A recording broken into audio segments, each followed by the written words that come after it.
Welcome, my dear students. I'm CA Gayatri Sengupta Shetty and I'm a practicing chartered accountant. And today I'm going to teach you for principles and practice of accounting, which is the accounts topic in your CA foundation. Right. आप लोगों को आज मैं जो पढ़ाने वाली हूँ that is the topic of accounting assumptions, accounting concepts. अब क्या समझते हो इसके बारे, ठीक है. तो अकाउंटिंग कॉन्सेप्ट्स क्या है, अकाउंटिंग कन्वेंशंस क्या है, अकाउंटिंग एजम्पशंस क्या है. राइट. हम सब जानते हैं कि अकाउंटिंग प्रोफेशन में we have to go by rules and set standards. Okay. And we have been provided by GAAP. आप सब ने सुना है, generally accepted accounting principles. Right. Okay. तो गैप के अकॉर्डिंग कुछ सेट रूल्स एंड स्टैंडर्ड्स है जो हमें हमारे अकाउंटिंग प्रोफेशन में यूज़ करना है.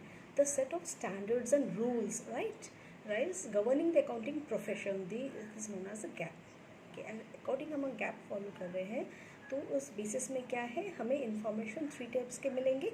राइट. दो इन्फॉर्मेशन हमें जो मिलेंगे वो information, first the information should be reliable, it should B relevant and it should be comparable and understandable. right. अब reliable बोलने में हम क्या समझते हैं. reliable मतलब हम कोई भी इंफॉर्मेशन के बेसिस में अपना अकाउंट्स कर रहे हैं तो उसको हमें ट्रस्ट करना है.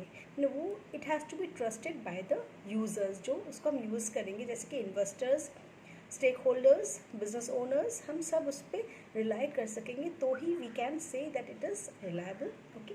Then it is relevant. Okay. Why it is relevant? अब relevant समझने में हम क्या समझते हैं. relevant, any information to be relevant it required to be used in its decision making.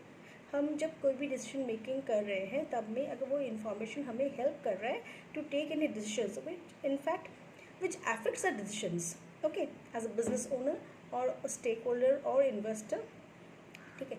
तो those informations which are used by us in taking our decisions are relevant. ठीक है.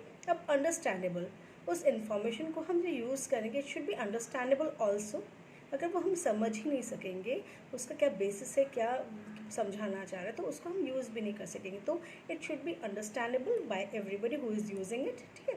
और लास्ट है that is a comparable. The information which is given should be comparable from one year to another year, from one business to another business. तो अगर वो comparable नहीं होगा तो how can we come to the decision whether it is of use to us or not. right. so ये हो गया हमारा गैप के जो इन्फॉर्मेशन में प्रोवाइड कर रहे हैं वो है सेट्स, रूल्स एंड रेगुलेशंस जो हमारे अकाउंटिंग प्रोफेशन को पूरा फ्रेमवर्क दे रहा है. ठीक है. अब हम क्या करते हैं, next we will go to the accounting assumptions. Right. There are 3 main underlying accounting assumptions जिसके हिसाब से हम अपने अकाउंटिंग प्रोफेशन के सब काम करते हैं. ठीक है. तो फर्स्ट जो हमारा एजम्पशन है that is going concern assumption. Okay. अब गोइंग कंसर्न मतलब क्या है, जो बिजनेस फोर्सेबल फ्यूचर में बंद नहीं होगा, मतलब उसका बिजनेस चलेगा लॉन्ग टाइम के लिए. ये हम कैसे बोलते हैं, अगर हम कोई बिजनेस स्टार्ट कर रहे हैं, we are having fix assets, हमने फिक्स एसेट्स खरीदे हैं तो वो हमें डिप्रेशन देंगे, उसको हमें लॉन्ग टर्म टाइम के लिए रखना है. तो in foreseeable future it is not going to close, the business is going to run for long term period. Okay. ये है गोइंग कंसर्न एजम्पशन. सेकेंड हुआ हमारा consistency. What is consistency. Consistency मतलब हम जो प्रिंसिपल्स फॉलो कर रहे हैं, पॉलिसीज फॉलो कर रहे हैं एक बिजनेस में, उसको हमें कंसिस्टेंट रखना पड़ेगा. माने हम we have to make it same. आज इस साल में हमने जो यूज़ किया नेक्स्ट ईयर में हमें वही यूज़ करना है. So that there is consistency is maintained, so that the business में एक साल से दूसरे साल में कंपेयर किया जाए. और नेक्स्ट ऑफ ऑल क्या है, अगर if it is not comparable then what is the use of maintaining the accounts. Right. तो हमें क्या करना है, हमें बिजनेस के जो अकाउंट्स हैं उसको भी the policies which you are using should be consistent, same रहेगा अनलेस एंड अनटिल अमेंडमेंट बोलता है कि चेंज करो, otherwise we won't change it. Right. So accounting assumptions, accounting second हो गया consistency assumptions. Right. And the third one is we have accrual assumption. Accrual मतलब जब हमारा कोई भी खर्चा हुआ, ठीक है, या हमारा कोई इनकम हुआ, हमें उसे दिखाना है. नॉट कि we will just wait for it कि वो पैसा हमें मिलना है. जैसे कि हम पकड़ लेते हैं फॉर एग्जांपल, आज हमने 10,000 रुपीज़ का कोई भी इनकम किया है, but only 3,000 we have received before 31st of March, right? तो क्या हम सिर्फ 3,000 रुपीज़ को अकाउंट करेंगे? No, we will account full 10,000 rupees जो इस साल का इनकम है, हमें मिला नहीं होगा, but we have to account for the full amount. ठीक, इसको बोला जाता है एक्रूअल। सिमिलरली कोई एक्सपेंसेस हम खर्चा भी कर रहे हैं, जो खर्चा हमने अभी तक किया नहीं है, पैसा पूरा पेमेंट नहीं किया है। आज हम 5,000 रुपीज़ का एक्सपेंसेस कर रहे हैं बट एक्चुअली 31 मार्च तक हमने 2,000 रुपीज़ दिया है, बाकी 3,000 रह गए, but we have to account for the whole 5,000 rupees. मतलब कुछ भी पैसा हमने दिया है या हमें मिला है, if it is in this year, particular year को बिलोंग करता है इनकम करने में, तो उस बिजनेस में यूज़ हुआ है, we have to account for it. That is said to be accrual assumption. ठीक है, तो अब गोइंग कंसर्न एजम्पशन, सेकेंड है consistency assumption and third is accrual assumption. ये तीनों एजम्पशन पकड़ के कोई भी बिजनेस अपना वर्कआउट फाइनेंशियल स्टेटमेंट्स तैयार करेगा, अपना फाइनेंशियल स्टेटमेंट्स के जो रिकॉर्डिंग्स ऑफ ट्रांजैक्शंस रिपोर्टिंग करेगा, सब कुछ basin on this 3 assumptions, right? Then we will go on to the what are accounting principles. 3 assumptions हमने देख लिया। प्रिंसिपल्स क्या है? जो रूल्स एंड गाइडलाइंस है जो कंपनीज एंड कोई अदर बॉडीज मतलब कॉर्पोरेट बॉडीज फॉलो करते हैं अपने फाइनेंशियल डाटा को रिपोर्ट करने में, उसको बोला जाता है अकाउंटिंग प्रिंसिपल्स, राइट? अब अकाउंटिंग प्रिंसिपल्स के 2 पार्ट है, एक है अकाउंटिंग कॉन्सेप्ट, एक है accounting conventions, right? Accounting concept, what is accounting concept? Accounting concept जो होता है, जो एजम्पशंस, ओके, रूल्स, कंडीशंस हमारे अकाउंटिंग प्रोफेशन में है, हम जो ऑपरेट करते हैं अकाउंटिंग प्रोफेशन को जो ऑपरेट करते हैं, फाइनेंशियल स्टेटमेंट्स तैयार करते हैं, अकाउंटिंग का जो फुल फ्रेमवर्क से सेटअप दिया जाता है, वो पैरामीटर्स हम कुछ सेट किए कि इस हिसाब से होगा। कोई पैरामीटर्स या कोई परिबंध हमने लगाया है, जैसे कि कंस्ट्रेंट्स वी मेड, कोई भी कंस्ट्रेंट्स हमने सेट किया है, कोई भी पैरामीटर्स हमने सेट किया है जिसके अकॉर्डिंग पूरा अकाउंटिंग होगा बिजनेस का, उसको बोला जाता है अकाउंटिंग कॉन्सेप्ट्स। ठीक है, अब ये अकाउंटिंग कॉन्सेप्ट्स अगर हम अगर फॉलो करें, दैट इज़ यूनिवर्सल, सब फॉलो कर रहे हैं, तो इसमें क्या हमारा फिनेंशियल स्टेटमेंट्स का रेलिवेंसी मिलेगा, हमारे फिनेंशियल स्टेटमेंट्स को रिलायबल होगा, as well as they will be comparable, right? तो अकाउंटिंग कॉन्सेप्ट्स वो ही sets of rules, assumptions and conditions है जो हमारे पैरामीटर्स एंड कॉन्स्ट्रेंट्स सेट करते हैं। ठीक है, अब अकाउंटिंग कॉन्सेप्ट्स हमने किया। ठीक है, अब अकाउंटिंग कॉन्सेप्ट्स हम क्यों करते हैं, what are the importance of following accounting concepts, हमें वो भी जानना है, राइट? तो अकाउंटिंग कॉन्सेप्ट्स क्या है, जो हमें रूल्स एंड रेगुलेशंस हम सेट कर रहे हैं, ओके। अब अकाउंटिंग कॉन्सेप्ट्स का इंपॉर्टेंस क्या है? इंपॉर्टेंस ये है जो वो हमें विजिबल दिख रहा है कि अकाउंटिंग में हम जो दे रहे हैं प्रोफेशन में, जो फॉलो कर रहे हैं फाइनेंशियल रिपोर्टिंग में, कोई भी ट्रांजैक्शंस हम रिपोर्ट कर रहे हैं या फाइनेंशियल स्टेटमेंट्स तैयार करें, financial statements means I profit and loss, balance sheet and all the financial statements which you are preparing for a particular business. ठीक है, तो उसमें हम दिख रहा है कि इन्वॉल्व एवरी स्टेप में फाइनेंशियल ट्रांजैक्शन रिकॉर्डिंग हो रहा है, उसमें ये कॉन्सेप्ट यूज़ हो रहा है, फर्स्ट। सेकेंड दिख रहा है यूनिफॉर्मिटी मेंटेन हो रहा है, from one year to another year it can be comparable as well, कि वो दूसरे बिजनेस के सेम इंडस्ट्री में तो दे आर कंपेरेबल, हम समझ सकते हैं किस पोजीशन में हमारा बिजनेस है, एज वेल आज अगर हम कोई नया प्रोडक्ट लॉन्च कर रहे हैं अपने बिजनेस में, तो वो जो हम लॉन्च किए हैं उसका क्या प्रॉफिट हुआ, उसका कितना मुनाफा हुआ, वो लॉन्ग स्टेट तक जाएगा कि नहीं, एक बिजनेस ओनर के लिए एक बहुत बड़ा डिसीजन है। तो अगर वो अकाउंटिंग कॉन्सेप्ट्स को फॉलो करके अपने बिजनेस को चलाता है, he can have the uniformity, so एक साल से दूसरे साल को उसे पता चल जाएगा, he can understand where is his position. ठीक है, तो these two are the set of importances as well.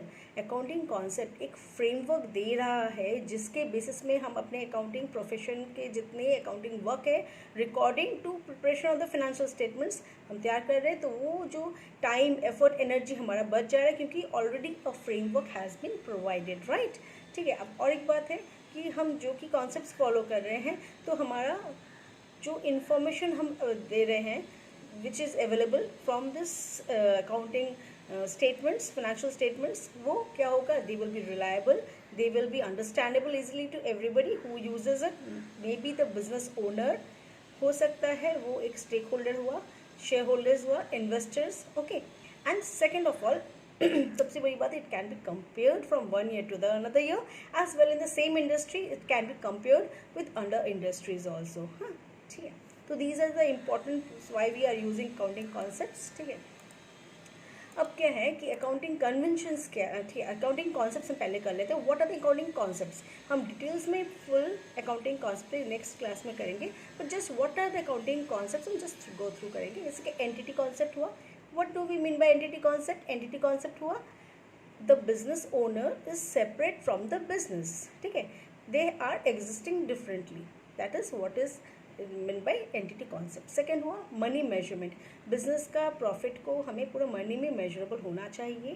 Third हुआ पीरियोडिसिटी. पीरियोडिसिटी मतलब it has to be according to the physical year, right, और इट में अगर 6 महीने के बेसिस में हो रहा है, या it has to follow the financial year which is 31st of April to 31st of March. That is called the periodicity. Then accrual. accrual हम मतलब हम कोई भी लॉस हो उसको हम प्रोवाइड करेंगे, बट एनी गेन जब तक हमें हाथ में नहीं मिलेगा we are not going to take it. ठीक है. फिर वो matching. It should be matching, मैंने every debit should have a credit entry. Going concern, the business has to run for a longer period of time, और वी में से forcible period में बंद होने वाला नहीं है. कॉस्ट, कॉस्ट में मेजरेबल होगा. रियलाइजेशन, उससे हम ज़रूर कुछ प्रॉफिट रियलाइज करेंगे. And dual aspect. ड्यूअल में every while recording any accounting transactions of any particular business there will be always a profit debit as well as a credit entry. ठीक है. Conservatism. Conservatism हम बोल रहे हैं हम, जैसे कि हम ऑलवेज बिजनेस में कंजर्वेटिज्म कॉन्सेप्ट फॉलो इसलिए करेंगे तो कि हमारे पास सपोज 2 ऑप्शन है. एक ऑप्शन में हमें ज़्यादा बेनिफिट मिल रहा है, दूसरा ऑप्शन में ऑप्शन ए हमें 10,000 रुपीज़ ज़्यादा प्रॉफिट दे रहा है, और जो सेकंड ऑप्शन बी है वो हमें 10,000 रुपीज़ कम प्रॉफिट दे रहा है. But as per conservatism profit हम कंजर्वेटिज्म कॉन्सेप्ट हम क्या करेंगे, हम जो कम द लेस अपॉर्चुनिटी जो दे रहा है हमें, हम उससे लेके चलेंगे, तो कि अगर लॉस भी होता है we can bear it. Okay. फिर consistency. Same policies have to be used unless and otherwise. अगर कोई भी अमेंडमेंट पास हुआ या इफ़ इट रिक्वायर्स, जैसे कि हम इंटेंजिबल्स से इन्वेंट्री का बात बोल रहे हैं. इन्वेंट्री मीन्स इन्वेंट्री का stock valuation it can vary. ठीक है, हम कंसिस्टेंटली फॉलो कर रहे हैं, but it can vary due to the need of the time, right. Then we have the materiality concept. Material it has to be material whatever business हम कर रहे हैं. ओके, तो दीज आर द कॉन्सेप्ट जिसको हम पूरा fully अच्छे से पढ़ेंगे नेक्स्ट क्लास में. आज हम सिर्फ concepts, convention, what are they, just इसके बारे में थोड़ा सा जान लेते हैं. Next we will go to what is accounting convention. ठीक है. अब अकाउंटिंग कन्वेंशन क्या है, जो गैप हमें नहीं बताता है, वह हम जो अकाउंटिंग स्टैंडर्ड में जो पोर्शन कवरेज नहीं होता है, ठीक है, तो वो जो हम फाइनेंशियल स्टेटमेंट्स तैयार करते हैं that will go according to the accounting conventions. ठीक है. अब अकाउंटिंग कन्वेंशंस क्या क्या है, तो हम देख रहे हैं क्या क्या है. एक है फर्स्ट है कन्वेंशन ऑफ फुल डिस्क्लोजर. हमें क्या क्या डिस्क्लोजर करना है हमारे बिजनेस के अकाउंट फाइनेंशियल स्टेटमेंट्स में, वो फुल डिस्क्लोजर. फिर है कन्वेंशन ऑफ कंजर्वेटिज्म. कंजर्वेटिज्म में टोल कि जो भी हमें फॉलो करना है हमें ऑलवेज देखेंगे जो लीस्ट हमें प्रॉफिट दे रहा है, या कोई भी 2 ऑप्शंस है जहाँ पे हमें लग रहा है कि सेल होके हमें इतना मुनाफा हो सकता है, और दूसरा वाला ऑप्शन है कि दूसरे मार्केट में हम सेल करेंगे तो इतना, तो we will go for the by the less advantages one. ठीक है. और फिर है convention of conservatism. Conservatism provide for all. जितना आपको लगता है लॉस हो सकता है सबके लिए प्रोविजन करना पड़ेगा, बट प्रॉफिट अगर लग रहा है कि प्रॉफिट आ सकता है उसको हम तब तक नहीं लेंगे जब तक वो प्रॉफिट हमें हाथ में मिल रहा है. ठीक है. और एक है कन्वेंशन ऑफ ऑब्जेक्टिविटी. हम कोई भी बिजनेस करें उसका ऑब्जेक्टिविटी होना चाहिए. ठीक है. If it doesn't have an objective, किस लिए हम बिजनेस करें, it doesn't exist actually since, right. तो it should also have the convention objectivity. तो ये 4 हो गया हमारे कन्वेंशंस, अकाउंटिंग कन्वेंशंस, राइट. अब जो हम ये बोलते हैं कितने कंजर्वेटिज्म जो हम बोल रहे हैं that is a very important fact है, हमें याद में रखना पड़ेगा. We have to anticipate all the losses. ठीक है. अगर लॉस को प्रोवाइड करने के लिए हमारे पास पैसा नहीं है तो प्रोविजन क्रिएट करो. ठीक है. तो it is a safe policy. हम सेफ पॉलिसी में जाएंगे कि अगर लॉस होता है तो हम अगर ज़्यादा प्रॉफिट को सोच के आगे जाते हैं तो we will not be in a very bad day. But जितने भी लॉसेस हमें लग रहे हैं आ सकते हैं, हमें सब लॉसेस के बारे प्रोवाइड करना पड़ेगा. ठीक है.